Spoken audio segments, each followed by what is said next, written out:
વિદ્યાર્થી મિત્રો, આગલા વિડીયોમાં આપણે છેલ્લા બે વિડીયોમાં બે અગત્યની થિયરી સમજાવી.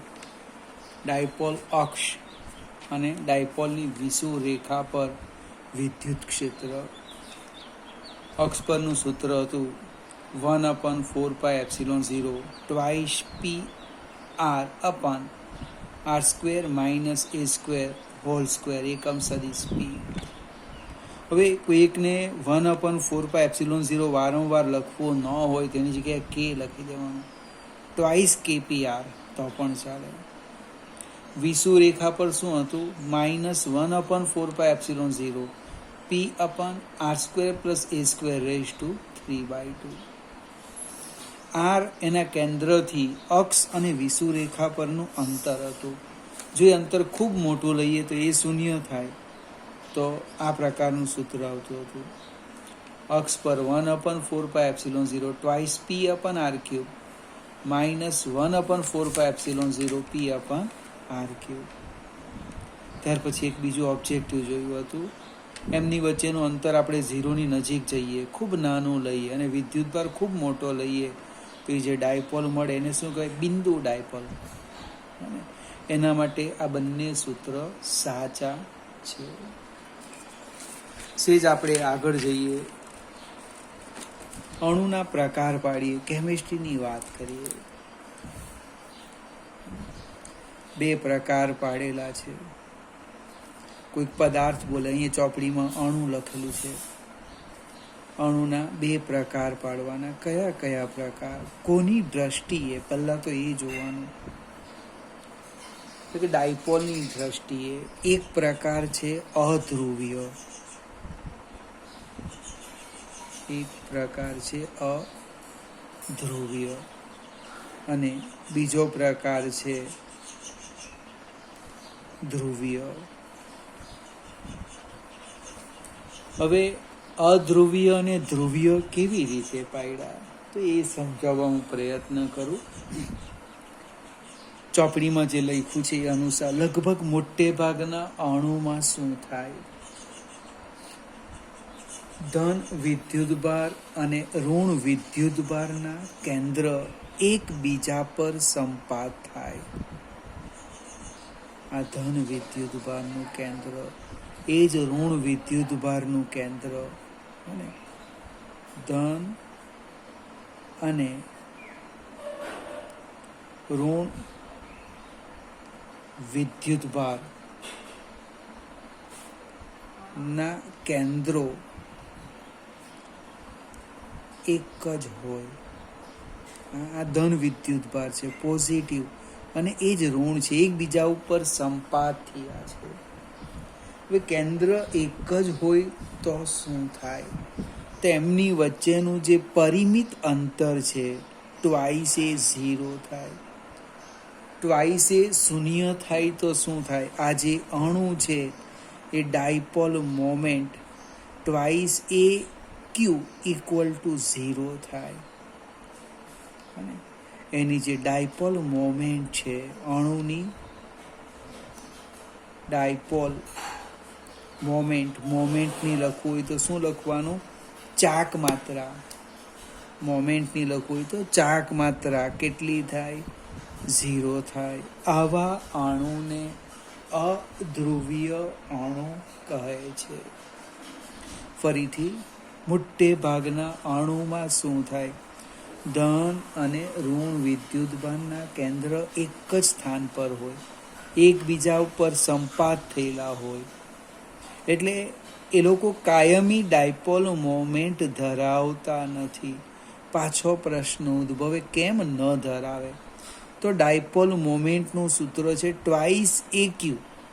હવે જો કેન્દ્ર એક જ હોય, એક જ સ્થાન પર સંપાત થયા હોય તો ટ્વાઇસ એ 0 થાય. It means dipole moment 0. એટલે એને શું કહેવાય? અધ્રુવીય અણુ.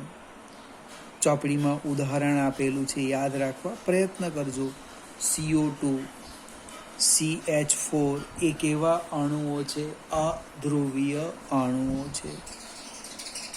તો ધ્રુવીય અણુ કોને કહેવાય? કે જેના ધન વિદ્યુતભાર, અહીંયા ધન વિદ્યુતભાર છે ધારો કે, અથવા અહીંયા ઋણ લેવું અને ધન વિદ્યુતભાર. ધન અને ઋણ વિદ્યુતભારના કેન્દ્રો એક જ સ્થાન પર ન હોય, છૂટા છૂટા હોય, તો એ કાયમી ડાયપોલ ધરાવે. કાયમી ડાયપોલ મોમેન્ટ ધરાવે.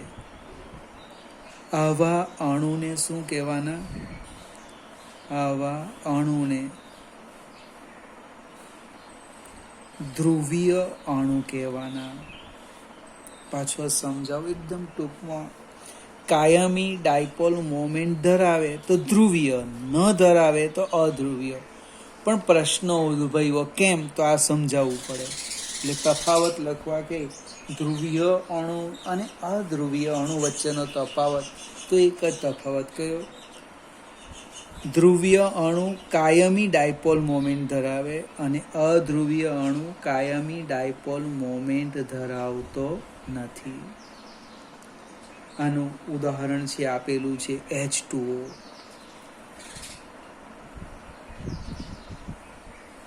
હવે સેજ એક સ્ટેપ આગળ જઈએ. ઓલરેડી આજે ચર્ચા છે એ બીજા ચેપ્ટરની છે, પણ આપણે અહીંયા કરતા છે. આજે અધ્રુવીય અણુ છે, આપણે અધ્રુવીય અણુને શું સમાન વિદ્યુત ક્ષેત્રમાં મૂકી દઈએ. અધ્રુવીય અણુને આ સમાન વિદ્યુત ક્ષેત્ર E છે, આ રીતના. તો ધન વિદ્યુતભાર પર ક્ષેત્રની દિશામાં બળ લાગવાનું F+, અને ઋણ વિદ્યુતભાર પર ક્ષેત્રની વિરુદ્ધ દિશામાં બળ લાગવાનું. ધન વિદ્યુતભાર પર કઈ દિશામાં બળ લાગે? ક્ષેત્રની દિશામાં. અને ઋણ વિદ્યુતભાર પર ક્ષેત્રની વિરુદ્ધ દિશામાં. બળનું સૂત્ર છે F = QE. હવે ક્ષેત્ર બહુ પ્રબળ નથી, તો આ બંને વિદ્યુતભાર શું પડવાના? છૂટા પડવાના. મને ઋણ વિદ્યુતભાર આ બાજુ જવાનો, ધન વિદ્યુતભાર આ બાજુ જવાનો. કોને કારણે? આ બળને કારણે. હવે એ ક્યાં સુધી ગતિ કરશે? તો કે બંને વિદ્યુતભારો છૂટા પડે. આ છૂટા પડી ગયા, આ માઇનસ ને પ્લસ, ત્યારે તેમની વચ્ચે આકર્ષણ બળ લાગે. આ જે આકર્ષણ બળ છે એ બરાબર QE, બંને સરખા થશે એ, એટલે એ અટકી જશે. હવે પરિસ્થિતિ શું થાય? તો કે આ જે અણુ છે એ ડાયપોલ મોમેન્ટ ધરાવે છે. એટલે કે અધ્રુવીય અણુ કેવો બની ગયો? ધ્રુવીય અણુ બની ગયો. અધ્રુવીય અણુ કેવો બની ગયો? ધ્રુવીય અણુ બની ગયો. અણુ બને. આ જે ઘટના છે એ ઘટનાનું નામ છે ધ્રુવીભવન. એ ઘટનાને શું કહેવાના? ધ્રુવીભવન. એટલે કે અધ્રુવીય અણુને જો સમાન વિદ્યુત ક્ષેત્રમાં મૂકવામાં આવે તો વિદ્યુત ડાયપોલ મોમેન્ટ પ્રેરિત થાય.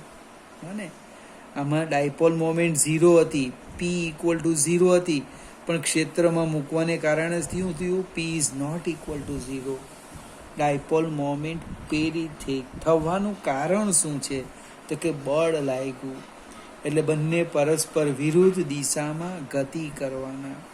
હવે ગતિ કરે એ ગતિ કરે ક્યાં સુધી ગતિ કરે? જેવા છૂટા પડે એટલે એમની વચ્ચે આકર્ષણ બળ લાગે. આ બંને બળોના મૂલ્ય સમાન હોય. બને આકર્ષણ બળ બરાબર QE, સરખા થઈ જાય ત્યારે અટકી જવાનું. એટલે કે ડાયપોલ પ્રેરિત થાય. ફરીથી વિદ્યાર્થી મિત્રો, આ ચર્ચા આપણે બીજા ચેપ્ટરમાં કરવાના છે. અહીં અણુ આપેલો છે, ત્યાં અવાહક પદાર્થની વાત કરીશું. પણ ત્યારે મજા ક્યારે આવે? કે તમને ખ્યાલ આવે કે અધ્રુવીય અણુ કાયમી ડાયપોલ મોમેન્ટ ધરાવતો નથી, તો ક્યારે ધરાવે? તો કે એને સમાન ક્ષેત્રમાં મૂકે તો શું થાય? કઈ ઘટના બને કે જેથી એ ડાયપોલ મોમેન્ટ ધરાવે? આ સમજવાનું છે. આપણે હવે 2 માર્કની થિયરી જોઈએ. ખૂબ મજાની થિયરી છે. ક્ષેત્ર રેખાની લાક્ષણિકતા એક થિયરી આવી ગઈ. ત્યાર પછી ડાયપોલની અક્ષ અને વિષુવરેખા પર વિદ્યુત ક્ષેત્ર. ત્રીજી થિયરી લઈએ આપણે. સમાન વિદ્યુત ક્ષેત્રમાં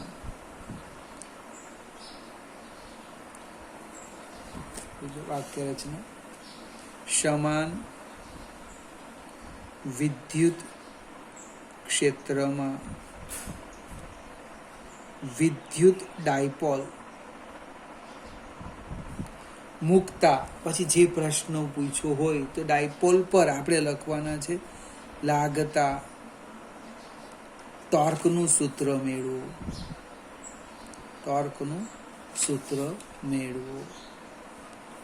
ફરીથી, સમાન વિદ્યુત ક્ષેત્રમાં વિદ્યુત ડાયપોલ પર લાગતા ટોર્કનું સૂત્ર મેળવો, અથવા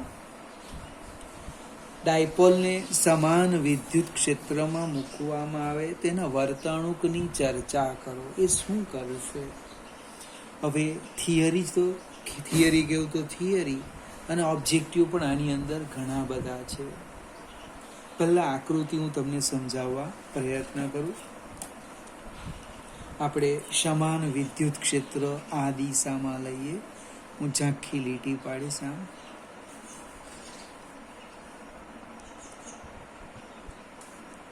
પ્રયત્ન કરવાનો એક સરખા અંતરે પડે અને સમાંતર.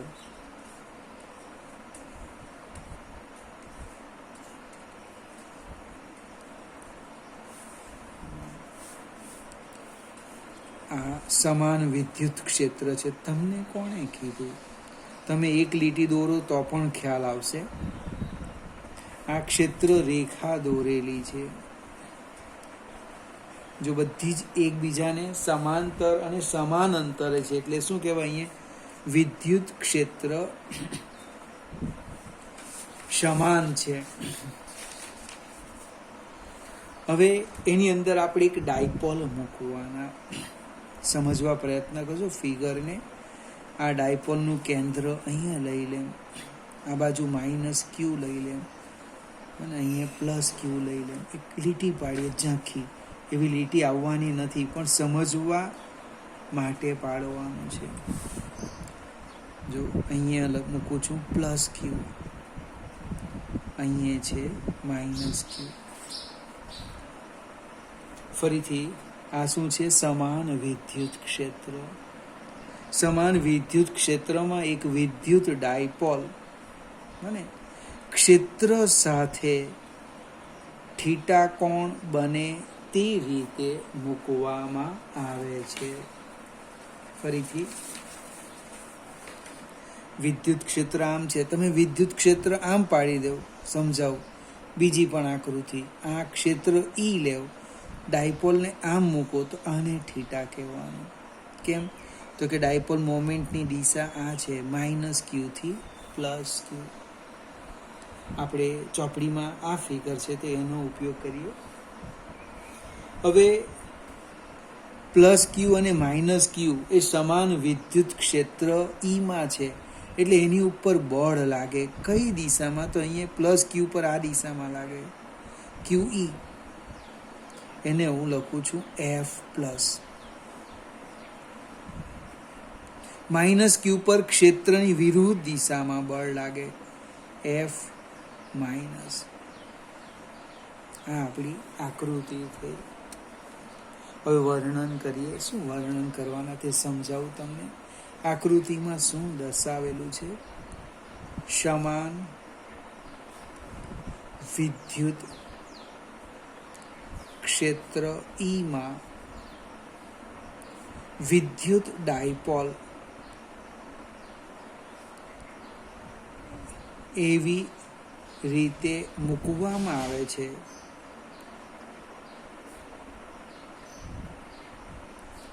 કે ડાયપોલ ક્ષેત્ર સાથે થીટા કોણ બનાવે. હું કેમ એમ લખવાનું જરૂર નથી, તમારે તમારા શબ્દમાં લખવાનું. આકૃતિમાં સમાન વિદ્યુત ક્ષેત્ર દર્શાવ્યું છે. એમાં એક ડાયપોલ મૂકવામાં આવી છે. ડાયપોલ એક ક્ષેત્ર સાથે થીટા કોણ બનાવે છે. જોઈને લખવાનું, હું કેમ એવું નહીં. આગળ જઈએ. હવે ધન વિદ્યુત ભાર પર, એટલે આમ લખીશું પ્લસ ક્યુ વિદ્યુત ભાર પર લાગતું બળ. કેટલું બળ લાગે એને આપણે F પ્લસ અથવા F1 કેવું, જે કેવું તે QE. કઈ દિશામાં લાગે? ક્ષેત્રની દિશામાં. આ બળ ક્ષેત્રની દિશામાં લાગે, એટલે આકૃતિમાં જો બતાવ્યું છે ક્ષેત્રની દિશામાં. માઇનસ ક્યુ વિદ્યુત ભાર પર લાગતું બળ, F માઇનસ લખી દે. માઇનસ QE કઈ દિશામાં? ક્ષેત્રની વિરુદ્ધ દિશામાં. એટલે અહીંયા બતાવ્યું છે ક્ષેત્રની વિરુદ્ધ દિશામાં. હવે કુલ બળ લખો. કુલ બળ કેટલું થવાનું? કુલ બળ F બરાબર F plus plus F minus. કિંમત મૂકો. QE minus QE equal to 0. આનો અર્થ શું થાય?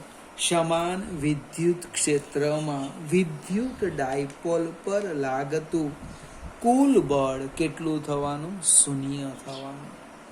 બળ શૂન્ય થાય એનો અર્થ ડાયપોલ રેખીય ગતિ કરશે નહીં. જો ક્ષેત્ર સમાન હોય અને ડાયપોલને ક્ષેત્રમાં મૂકવામાં આવે તો ડાયપોલ એ રેખીય ગતિ કરશે નહીં. કેમ ન કરે? તો કે બળ શૂન્ય થાય. બળ કેમ શૂન્ય થાય? તો કે સમાન ક્ષેત્ર છે એટલે બંને વિદ્યુત ભાર પર સરખું બળ લાગ્યું. જો સમાન ન હોય તો બળ કેવું આવશે? જુદું જુદું આવે. જો બળ અલગ અલગ આવે તો પરિણામી બળ શૂન્ય ન થાય. તો શું થશે? ડાયપોલ રેખીય ગતિ કરશે. ઓબ્જેક્ટિવ છે અહીંયા. એટલે તમે ડાયપોલને જે મૂકવાના એ સમાન ક્ષેત્ર છે કે અસમાન, બરાબર યાદ રાખવાનું. સમાન હોય તો બળ શૂન્ય થાય અને અસમાન હોય તો બળ શૂન્ય થવાનું નથી. આગળ જઈએ. હવે આ જે બંને બળો છે, બંને બળો સમાન મૂલ્યના, જોજો સમાન મૂલ્યના, અલ્પવિરામ, પરસ્પર વિરુદ્ધ દિશાના અને એક રેખામાં નથી. એક રેખામાં નથી. હવે એક રેખામાં નથી, એક રેખસ્થ નથી. એક રેખસ્થ નથી એનો અર્થ શું થવાનો બને? તો કે શું ઉદ્ભવવાનું? બળ યુગ્મ બને. ડાયપોલ પર ટોર્ક લાગે. અથવા તો 11મું ધોરણ જે આપણે ઓનલાઈન શીખેલા, જો તમે વિડીયો બરાબર જોયો હોય તો બળો સમાન મૂલ્યના પરસ્પર વિરુદ્ધ પરંતુ એક રેખસ્થ ન હોય તો બળ યુગ્મ ઉદ્ભવે છે. હવે બળ યુગ્મ કેવી રીતે શોધવાના? તેનું સૂત્ર છે બળ યુગ્મ અથવા ટોર્ક.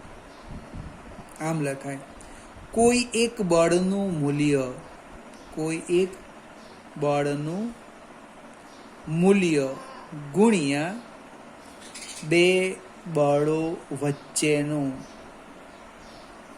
લંબ અંતર. કોઈ એક બળનું મૂલ્ય ગુણ્યા બે બળો વચ્ચેનું લંબ અંતર. અને આપણે સમીકરણ એક કહી દે, મૂલ્ય મને ખબર છે ક્યુ ઈ, લંબ અંતર આકૃતિમાં સમજાવું. અને હું આ રીતના દોરી દેમ છું.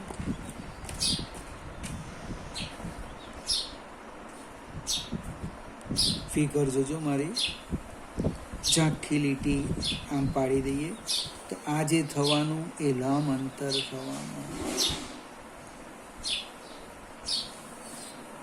હવે એ લંબ અંતર કેવી રીતે શોધવાના? જો આ થીટા હોય તો આ પણ કેટલો થાય? થીટા થાય. અને આ જે અંતર છે એ ટ્વાઇસ એ છે. આ અંતર કેટલું છે? ટ્વાઇસ એ. તો આકૃતિ પરથી લખાય જો, સાઈન થીટા બરાબર સામેની બાજુ. નામ આપણે આપી દઈએ એ, અહીંયા લખી દેમ એ, બી અને સી. બને આપણે નામ લખી દીધું. તો સાઈન થીટા બરાબર બીસી ભાગ્યા એસી. આપણી જરૂરિયાત છે બીસી, તો જો લખી દઈએ આપણે આકૃતિ પરથી. જો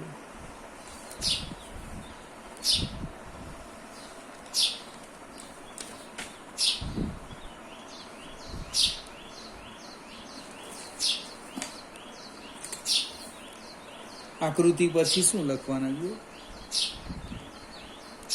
આકૃતિ પરથી સાઈન થીટા તો કે સામેની બાજુ બીસી ભાગ્યા કર્ણ એસી, એટલે કે બીસી બરાબર એસી સાઈન થીટા. એસી કેટલા? તો કે ડાયપોલના બે વિદ્યુતભાર વચ્ચેનું અંતર, ટ્વાઇસ એ સાઈન થીટા. આ કિંમત આપણે આ સમીકરણ એકમાં મૂકી દઈએ. કોઈ એક બળનું મૂલ્ય ગુણ્યા બે બળો વચ્ચેનું લંબ અંતર. એટલે ટોર્ક શું થવાનું છે? ટોર્ક ટો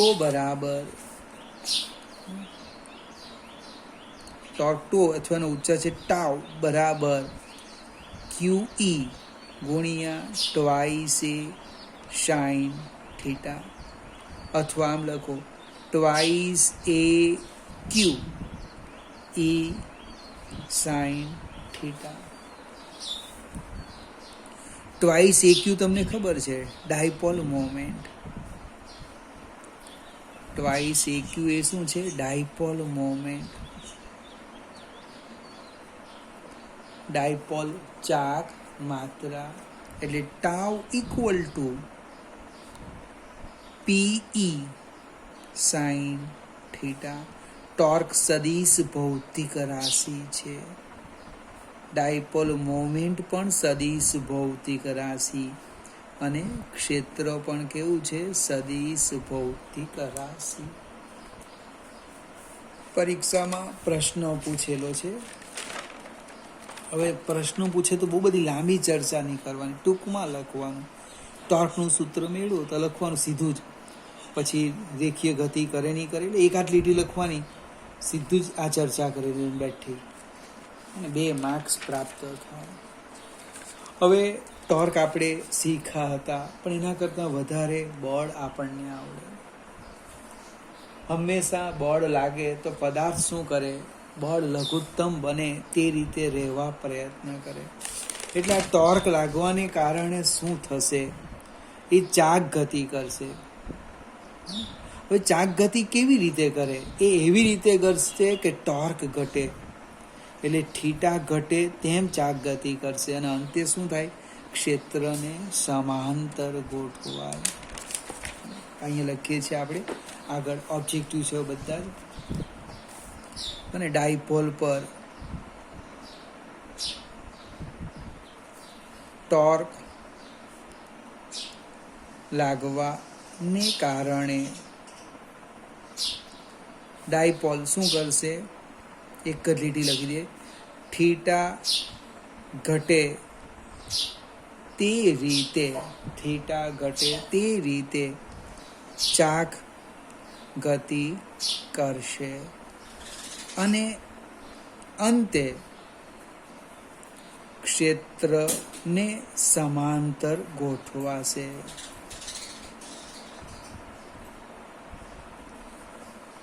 ક્ષેત્રને સમાંતર ગોઠવાય તો શું થાય? બને થીટા 0, સાઇન 0 0, ટોર્ક 0.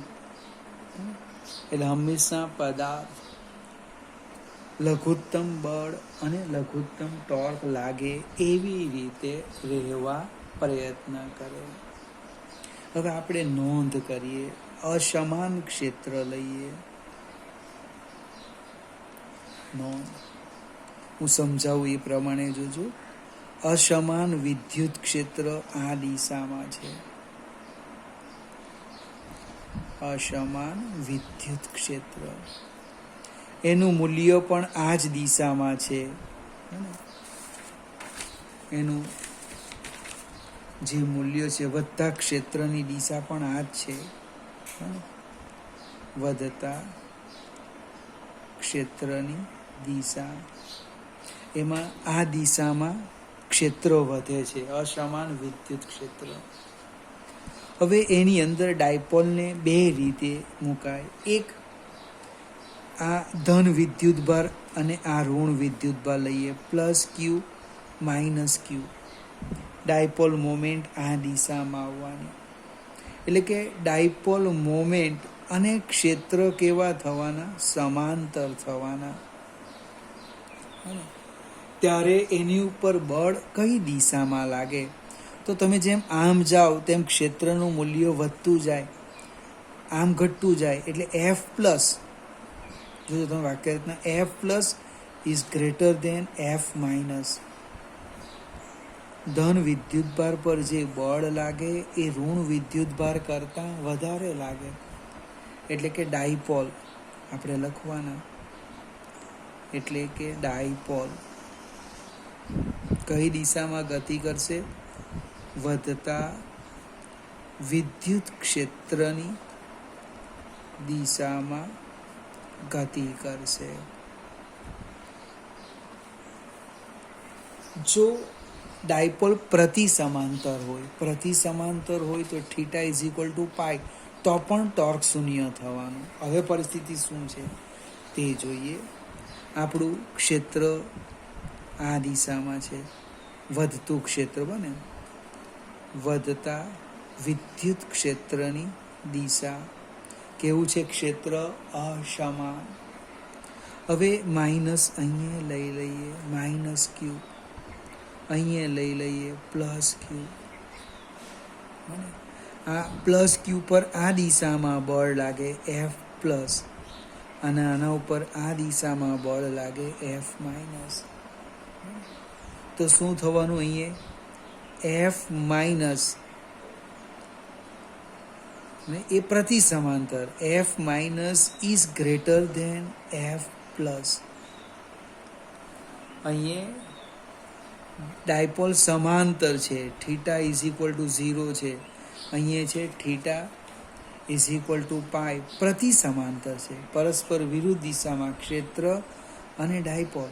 અને આ દિશામાં ડાયપોલ છે. એનો અર્થ એવો થવાનો કે ડાયપોલ ઘટતા ક્ષેત્રની દિશામાં